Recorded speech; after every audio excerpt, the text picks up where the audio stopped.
One of the federal government's developmental agenda is revamping the nation's economy.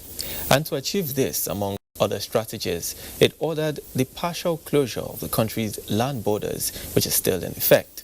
This action has started yielding results, with a whopping sum of 5 billion naira generated by the Nigerian Customs Service monthly. What are the other economic benefits of the partial closure? This is our focus on Panorama from the Lagos Network Center. I am Dotun Obiemi.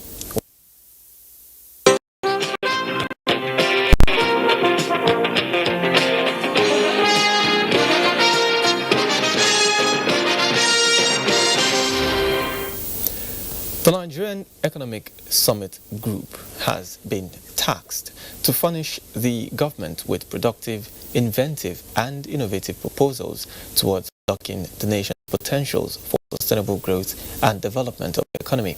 President Muhammadu Buhari, who through the challenge, expressed the belief that Nigeria's unique challenges can be addressed by homegrown solutions. The president was speaking at the opening of the 25th Nigerian Economic Summit in Abuja with the theme Nigeria 2050 Shifting Gears. State House correspondent Adamu Sambo has details.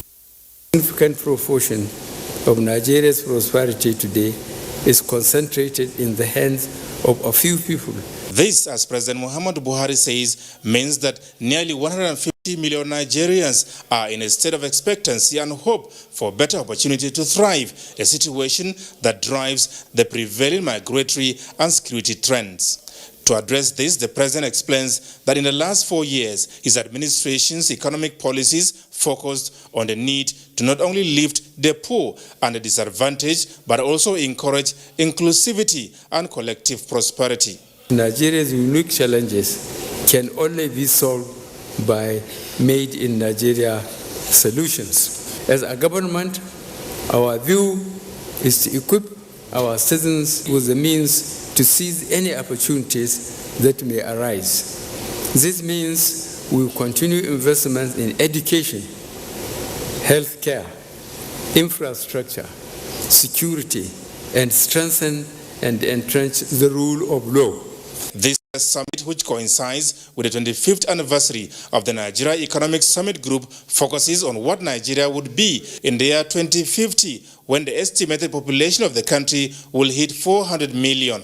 The president described as pleasing that the group has identified agriculture, manufacturing, ICT, creative and extractive industries as key job-creating sectors of focus. We very much look forward to our continued collaboration with the private sector in designing and implementing developmental projects that will keep Nigeria on track for sustained, inclusive and prosperity-driven growth. A prosperous society is one where a majority of its citizens have an acceptable standard of living and a decent quality of life. The Minister of Finance, Budget and National Planning, Zainab Ahmed, is optimistic that with comprehensive targeted reforms, tough decisions and radical shift in the current culture, including attitudes towards taxes and public finance, a future where no one is left behind is achievable in Nigeria. I'm confident that this engagement will be very rewarding and productive.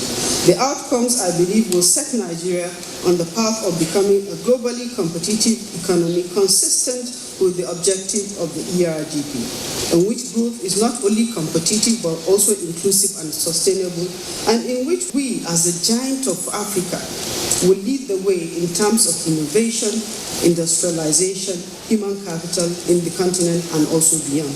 With participants drawn from the public, private and social sectors, politics, civil society, the academia, as well as the international community, the summit seeks to create a unified narrative for setting a long-term national agenda for sustainable development of Nigeria's economy. In Abuja, Adamu Sambo, NTA News. Meanwhile, on the sideline of the Economic Summit Group, Leah Katung Babatade examines some factors such as industrialization, education and human capital development that is central to addressing population increase in the country. this countdown to the fourth industrial revolution. Globalization 4.0. It is the current and developing environment in which disruptive technologies and trends such as blockchain, artificial intelligence, and augmented reality will dictate the pace of development among nations. The demographics is a source of concern for the Nigerian government. Population growth is above 2%, while the last GDP figures show a 1.94% increase. In the next 30 years, a large number of young adults will be in the employment market, and so the need to plan ahead is key. We might talk about religion, we might talk about biases that separate us. There are things that are common to us in Nigeria. Every Nigerian wants to live healthy. At the 25th Nigeria Economic Summit, the message is clear.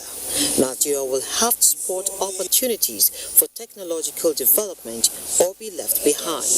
Our latent asset are young people and our women. When we develop that strategy, we must cover that inclusiveness so that every one of us is put to work for this nation to achieve the goals that we set for 2050. The investment in education, whether it is out-of-school children, whether it's the girl child, in my view, a massive program of basic education is at the heart of what we will have to do in order to make progress. To trigger the trade revolution that we require, it must trigger three other revolutions. It must trigger an agricultural revolution, it must trigger an industrial revolution, and it must trigger an infrastructure revolution.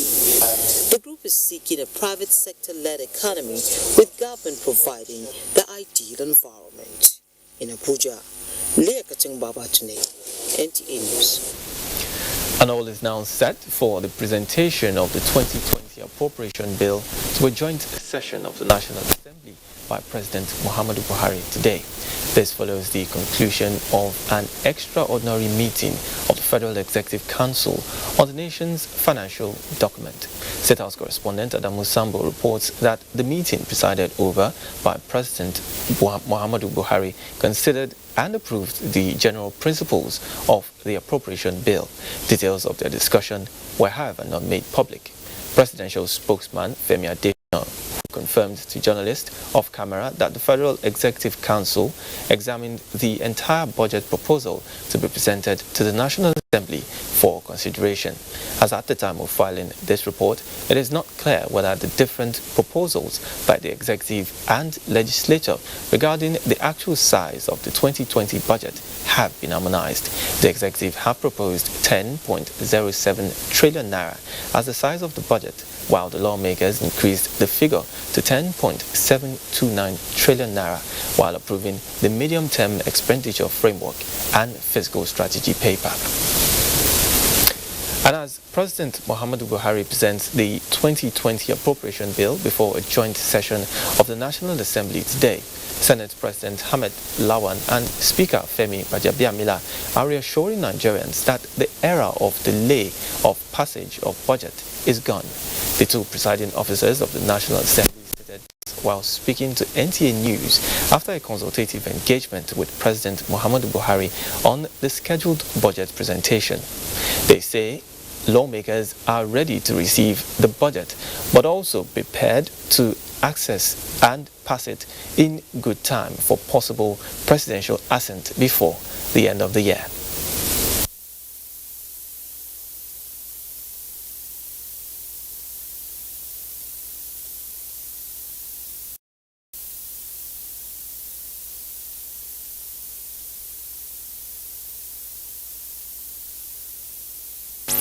We believe that there has to be a change for the better. We have to have a cycle that is useful to the public and private interests in this country. The implementation of the budget is key. If you start implementing your budget in good time, in January, for example, you would have the whole of the 12 calendar months. And of course, businesses in this country and outside who have interest in Nigeria would prefer to have a budget cycle that coincides with the kind of financial year that they operate. And we got the confidence of the president that we will have cooperation between the two arms. And I think it's going to be smooth sailing. The budget is a blueprint That's what it is. It's a blueprint of the economy. And that's exactly what the country is going to get. A very good blueprint. It's a 10 trillion naira budget. And it's a budget that will touch the lives of practically everybody, every segment of the society. Damu Sambo reports that the parliamentary leaders also discussed with the president on his recent engagement with South Africa, describing it as a worthwhile understanding. In order to ensure that Nigerians are protected in South Africa and indeed anywhere in the world. Nigeria has provided leadership. Mr. President has done very, very well by taking the measures and steps he did on that issue. What is to be expected is obviously a more mutually beneficial relationship between the two countries. They looked at the bilateral agreements, and I think the South African government, if not the people, is very remorseful. I think, like the SP said, the president did, he took the bull by the horn. He took leadership, took control, and I believe this is the first time that both countries have sat together in a bilateral fashion on the heels of what happened in terms of the xenophobia incidents to fashion out a way forward. Concrete terms, concrete agreements were reached, and I believe that that's going to be the last of such xenophobic attacks. And away from that, the federal government's directive on partial closure of the country's land borders continues to increase the revenue generation for Nigeria. Apart from improving the nation's gross domestic product, Emel Udori in this report examines other benefits of the partial closure. Her report is presented from our studios. Assumption of office in 2015, President Buhari's administration has, among other things, introduced policies aimed at boosting revenue generation, one of which is boosting the agricultural sector, thereby reducing total dependency on crude, which hitherto provided about 90% of the nation's foreign exchange earnings. The federal government's recent decision to partially close the borders as part of measures to curb smuggling across the country has restored sanity to the nation's exit points. By importing all these things, it's like we are exporting jobs and importing unemployment. So it's going to help local rice production, it's going to boost the economy, it's going to help a lot of people to get jobs. Buying rice from outside the country is very costly. Let us develop our own rice in the country, our own chicken in the country. The Nigerian Customs Service revealed that since the commencement of the partial closure, a whopping 5 billion naira is realized daily. The initiative, observers say, exposes the revenue leakage afforded by smuggling. We need to really have an articulated, well thought out trade and industrial policy that must fit into each other, so that the tariffs we have are in tandem with the sectors of the economy we have the capacity to grow or where we have competitive advantage. Take for instance the issue of rice. Those who are into rice farming, we have more incentive to go into farm more and obviously invest more in producing rice locally. Similar with other products that are locally produced. Apart from a reduction in smuggling and trafficking, the incidence of illegal migration has also been curtailed, while internal security has improved. The exercise, codenamed Swift Response, is coordinated by the Office of the National Security Advisor, while a joint task force comprising personnel from the Nigerian Customs Service, Nigerian Immigration Service, Nigeria Police, and the Nigerian Army enforce the agenda.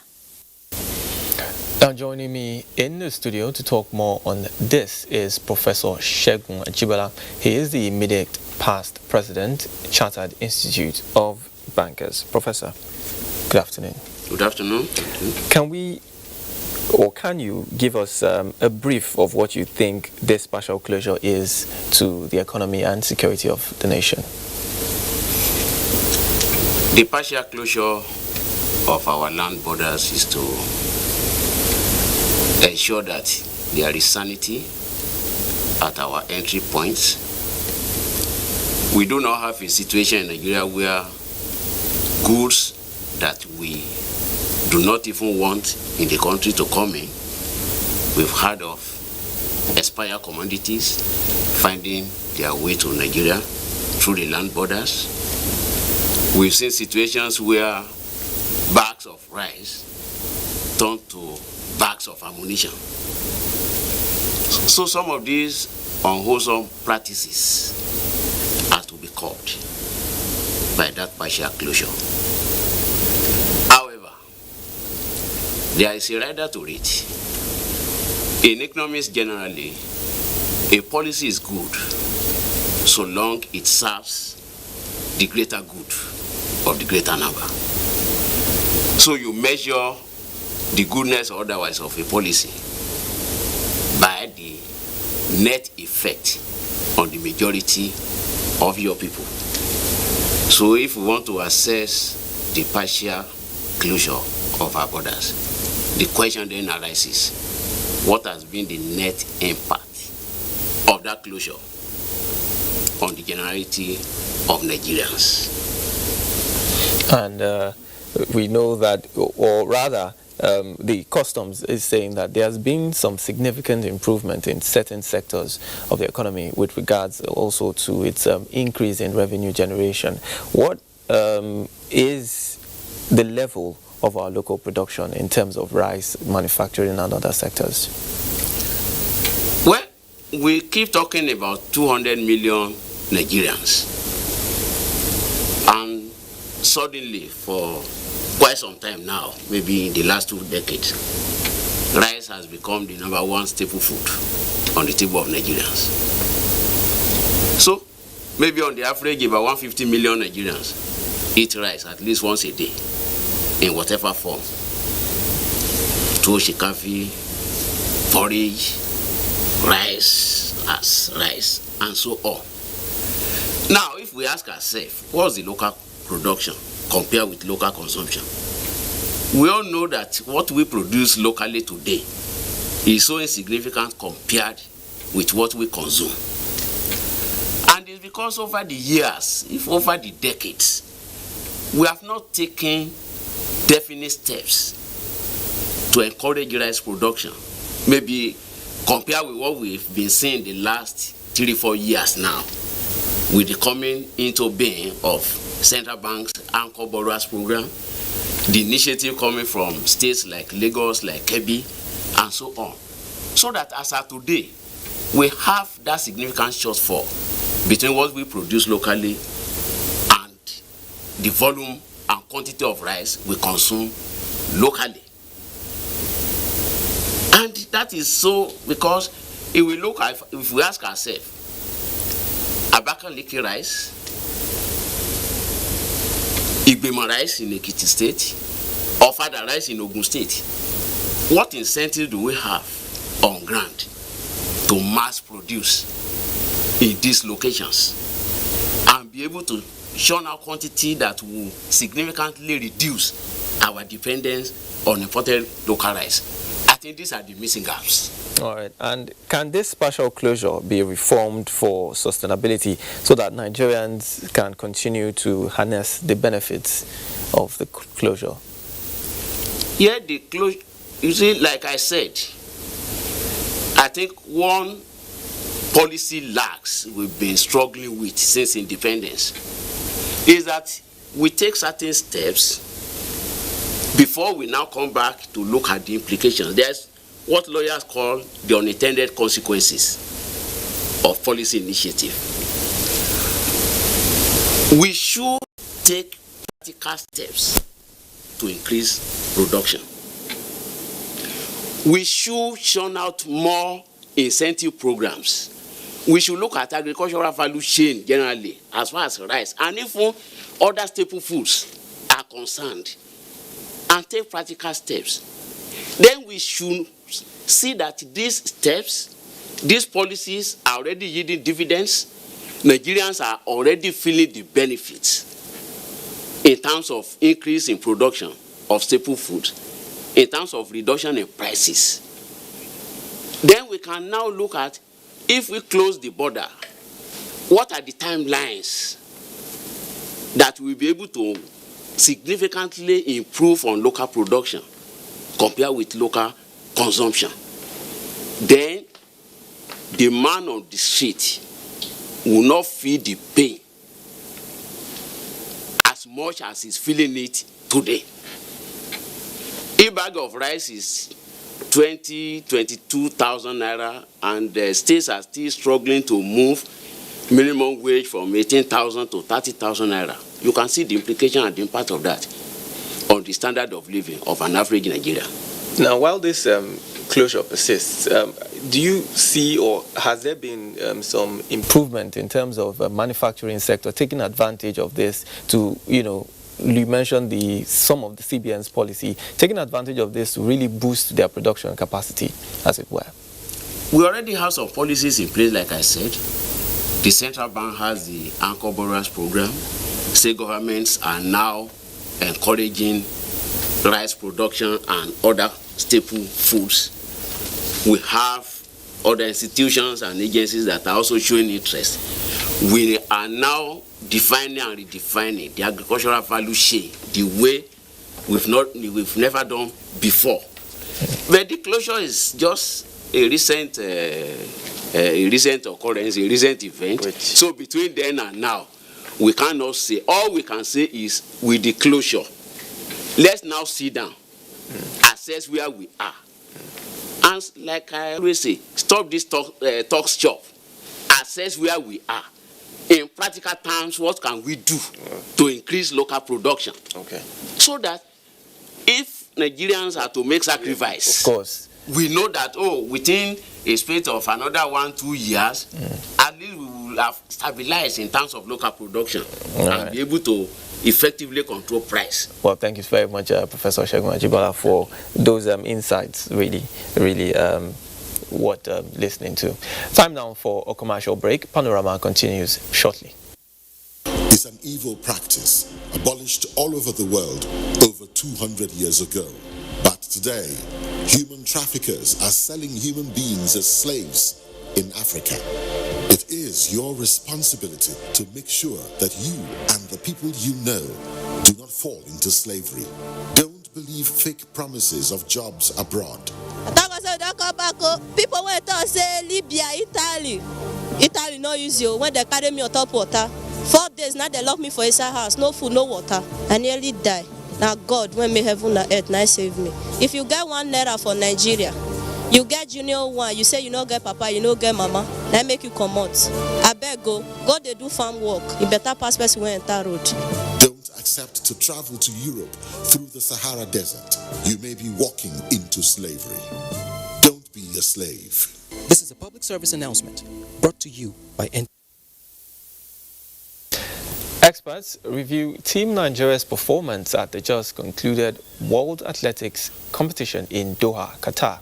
Gift George has this and more on Sports Update. The Super Falcons of Nigeria went into the second round Tokyo 2020 Olympic qualifiers against their Ivorian counterparts, having played a goalless draw